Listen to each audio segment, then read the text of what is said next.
We are back now following the mass shooting in Maine that left at least 18 people dead and 13 others wounded. The suspected gunman still on the loose tonight. Yeah, hundreds of law enforcement officers are now involved in the hunt to capture him. ABC's Rena Roy has the latest from Lewiston.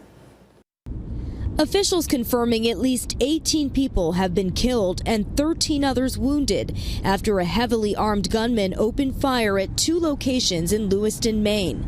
Authorities releasing these surveillance images showing the suspect, 40-year-old Robert Card, as he entered a local bowling alley that was hosting a youth night for a kids' bowling league. Out of nowhere, he just came in and there was a loud pop. Thought it was a balloon. I had my back turned to the door. Police say Card then allegedly traveled about 4 miles to a bar and restaurant where police allege he shot several more victims. And since then, he's been on the run. Card's white Subaru, pictured here, was found at a boat launch in Lisbon. Officials say he owns a boat as well as a motorcycle. He should be considered armed and dangerous. We believe this is someone that should not be approached. Hundreds of federal, state, and local law enforcement agents joining forces to try and track him down.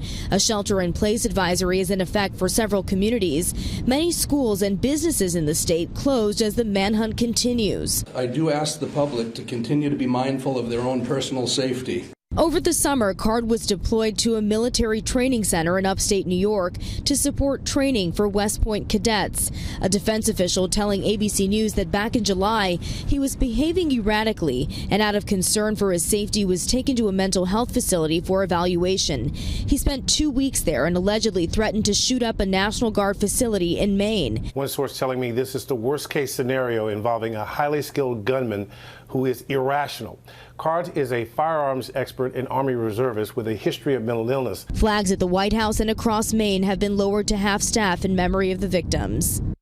Now, according to the Gun Violence Archive, this is the 565th mass shooting here in the U.S. this year alone, and it is the deadliest since the massacre in Uvalde. Rena Roy, ABC News, Lewiston, Maine.